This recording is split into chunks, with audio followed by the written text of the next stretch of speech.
This episode is the start of a series that will cover my new Flutter architecture using the stacked package.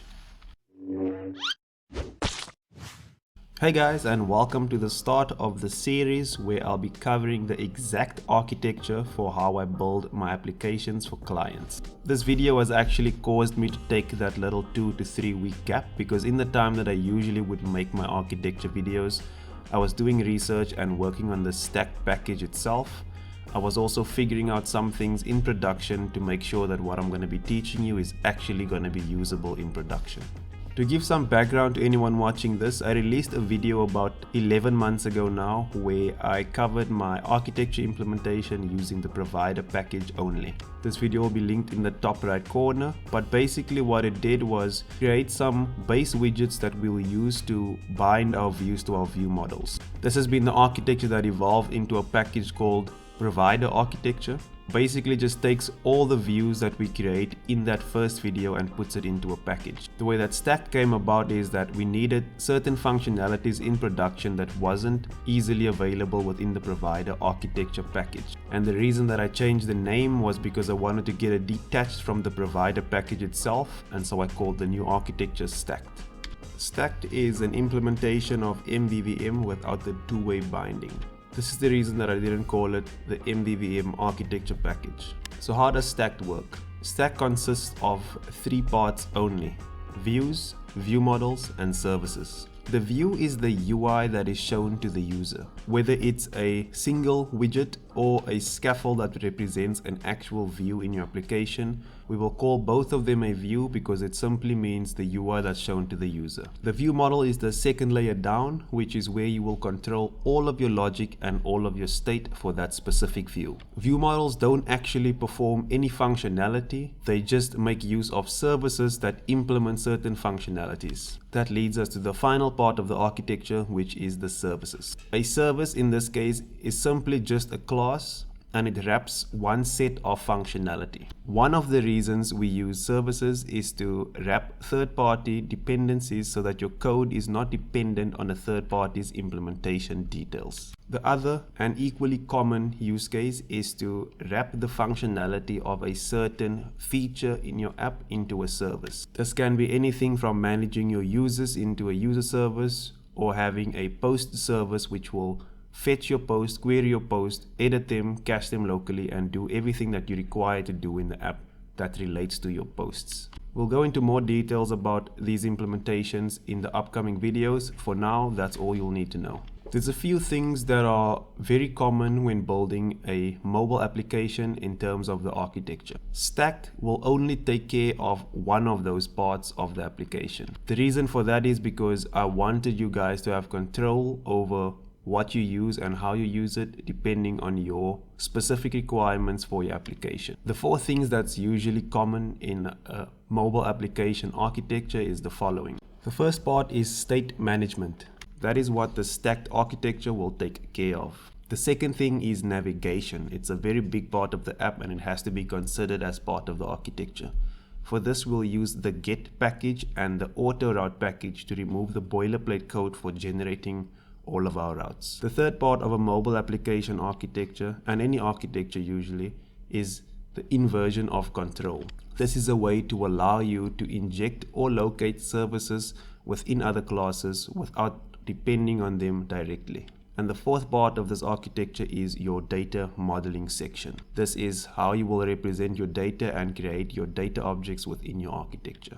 This video will cover the first 3 points of the required architecture features, and it will cover it to the point where it is set up and working in the app. We'll be building this from the very beginning, so you can open up your PowerShell or command line and you can type Flutter create my app. Just as a side note, I will be developing the packages for this exact setup into a separate stacked named package, similar to how I did with the stacked services that you'll see as well within this tutorial. This will allow you to have even less boilerplate, and if you want to follow this architecture exactly as I follow it, you can use those packages and then you won't have to set up everything like we'll be doing in this video now. One of the goals for my videos is to make sure that you understand why we are doing certain things, and so that you can come up with either your own ways if you need a better way for your specific example, or you can just truly understand why the architecture is required and why we are using all of these additional packages to provide something that you can probably do with the base Flutter in a more messy manner. So once your project is created, you can open up the pubspec and we'll add stacked version 1.2.2. Once the package has been downloaded, we will start by adding a view model binding so you can see how that works. So under the lib folder, create a new folder called UI, and under that folder create a new folder called views, and inside of that views folder create a new folder called home. This is where we'll place the view and the view model file. The FilledStacks team has told me that it's actually very cumbersome to have your views separated from your view model, so with the new architecture we'll be placing the view and the view model within the same folder that's under the UI/views folder. Now inside of that home folder, create a new file called home view. We'll import the material package by typing import M and pressing tab. Then we'll create a stateless widget called home view. In the build function, we will remove the container code and we'll add a view model builder and provide a type of home view model. We will use the .reactive constructor, and then we will supply a builder. This takes in the build context, it provides your view model, and then it provides a child widget as well. For the builder, we will return a scaffold with the body set to center, and for now we'll leave some broken code in there where we'll set the center equal to model.title. Then we will supply the view model builder, which is a builder function where you have to build the view model that will be used for this view. Then we can go ahead and create a new file called home view model in the views folder. Then inside the home view model file, you can create a new class called home view model that extends base view model.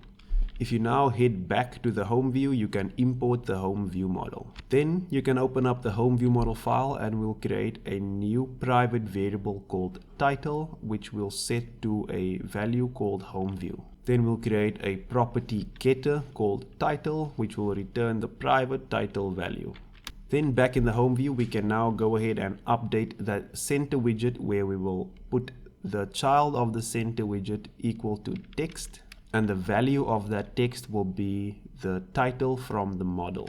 Then you can head over to the main file where I will do some simple cleanup by removing all the comments and the home page code, and I will return the home view as the home value for the material app.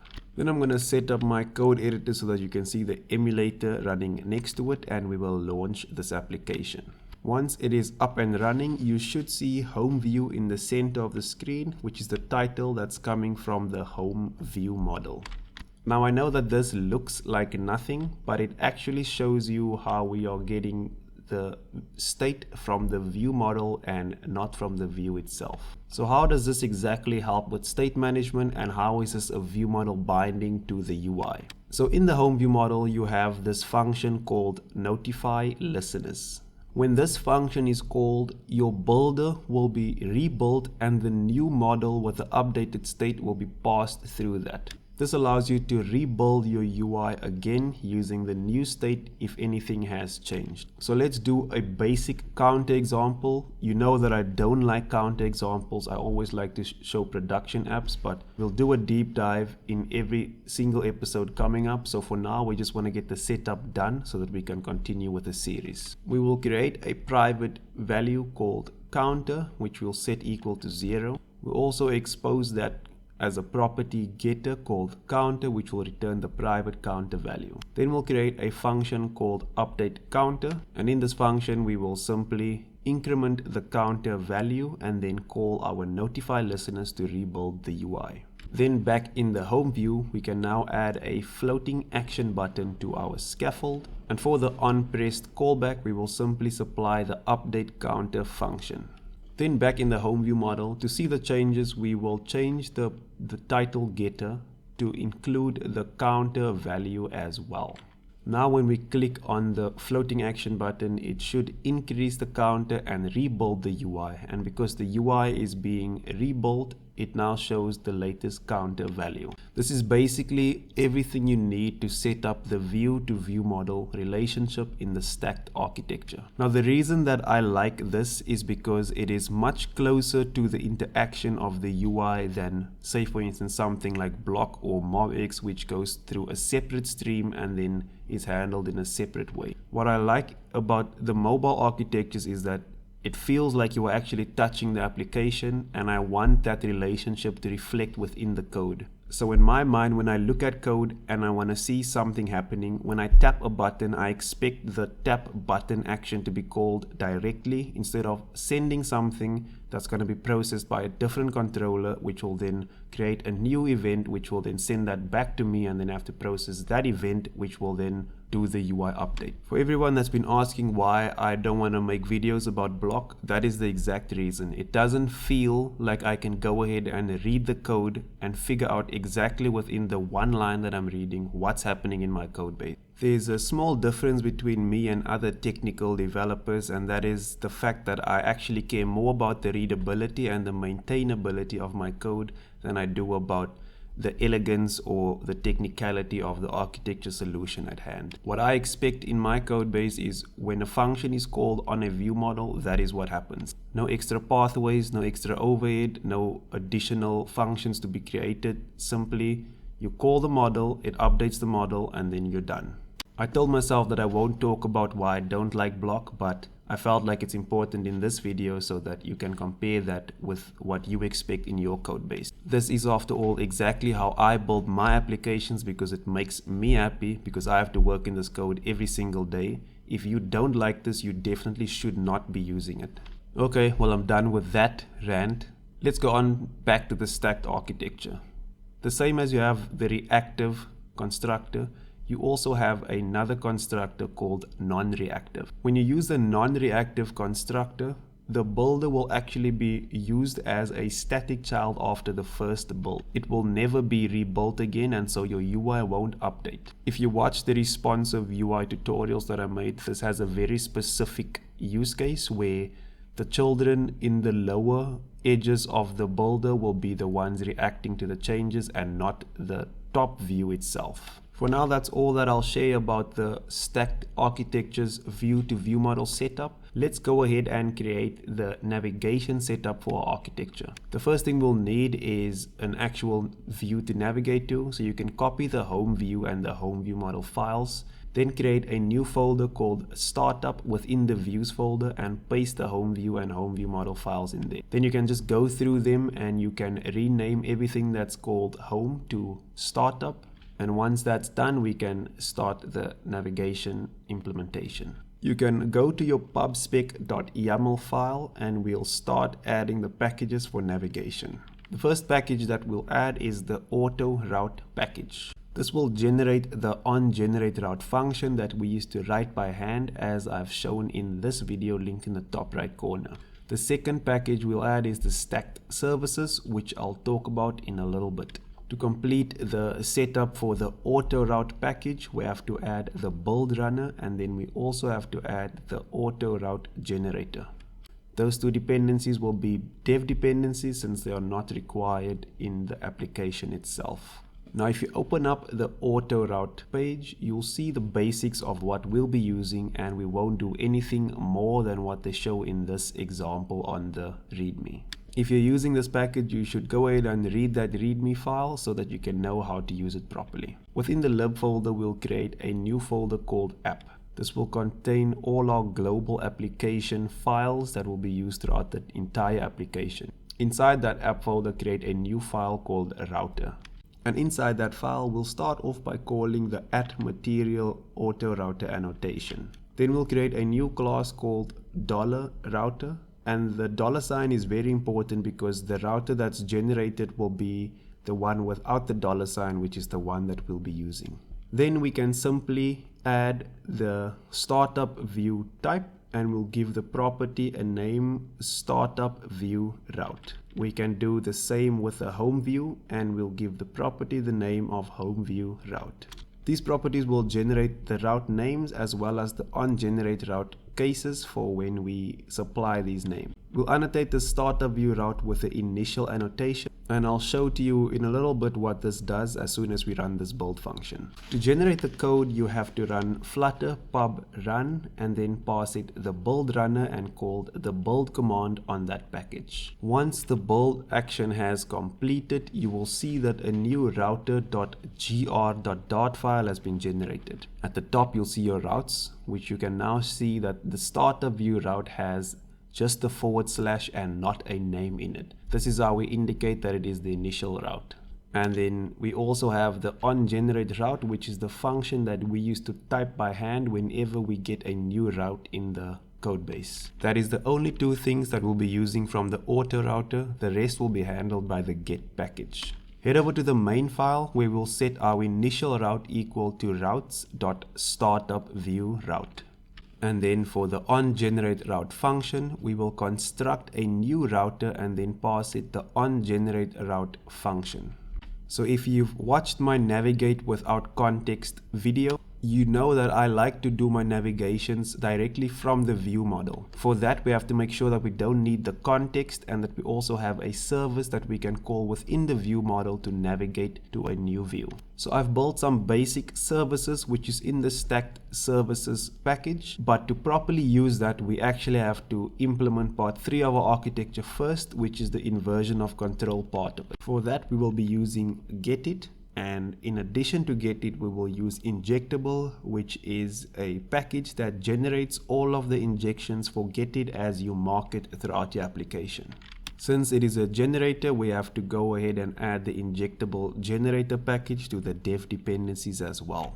Now you can go back to that app folder on the left and you can create a new file called locator.dart. Now as an implementation note, you can still use the getIt package without injectable. I will show that as well. It's the exact same code as you've seen before. So in this tutorial, I'll cover with injectable, but I'll also show you how to do it without injectable. We'll create a new final value at the top called locator and we'll set that equal to the getIt instance. Now the way things usually would be done is by creating a function called setupLocator, and then we'll call the register lazy singleton and pass in the types that we want to register. The way that it's done with injectable is by setting the function of your setupLocator call equal to $init getIt and passing in the locator instance that you just set in the final value. Then we also have to import locator.iconfig.dart, which is the file that will be generated. And the last thing to do is to annotate the setupLocator function with the injectable init annotation. Then you can head over to the main app where we will have to call the setupLocator before we run the application.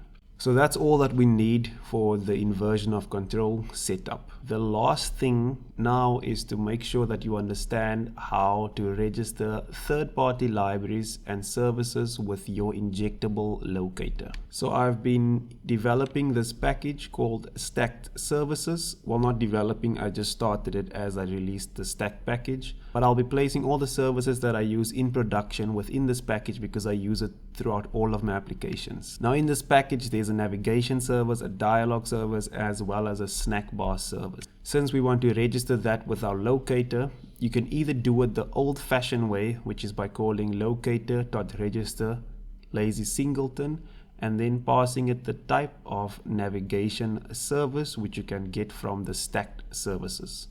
This is a very valid approach and you'll have to do that for every service that you have in your application. What we will be doing is setting up a module that injectable will look at and then register all of those third-party services for us. So under the lib folder, create a new folder called services, and in that folder create a new file called ThirdParty Services module. Then we'll create an abstract class called ThirdParty Services module. This is the third-party services module where you will register all of your third-party modules as you are adding them into your application. We'll annotate the class with the register module annotation, and then we'll register the navigation service as a lazy singleton. We do this by creating a getter property with a type navigation service and annotating that property with the lazy singleton annotation. You can also use every other injectable annotation. It's all up to you the way that you want to register your services. We'll do the same for the dialog service. Now for all the magic to happen, if you press up in your terminal, you should get the old Flutter pub run build runner build command. And once you run that command, it will now regenerate your router as well as your locator to match all the new things that we've just added. And we needed to do this first because for the final setup of the navigation, you need to get the key from the navigation service like we did in the other tutorials as well. So in the main file, we'll set the navigator key equal to the navigator key from the navigation service. Now just to peek behind the curtain a bit, if you look at your locator.iconfig file, you can see that we are now registering the dialog service and the navigation service as a lazy singleton. And in the module generated code, it just constructs that service and then registers it. So it's the same as you would do if you simply just called locator.register lazy singleton. The reason I'm looking at the generation code now is because I'm splitting a lot of code into services and I'll be using it as third-party packages so that I can reuse it throughout all of my applications. And that is it for setting up the three major pillars of the architecture for a mobile application. We've set up the state management, navigation, and we've also set up the inversion of control system that we'll be using. So let's go ahead and use the navigation service within the startup view model to navigate to our home view. At the top of your startup view model, you will now locate the navigation service by calling locator and providing it the navigation service type. Then we will create a new function that returns a future that we'll mark as a sync. And then we'll call the navigation service.navigate_to and we'll pass in the home view route from the routes class that has been generated for us. Back in the startup view, you can now replace the onPressed function to call the navigate_to_home function.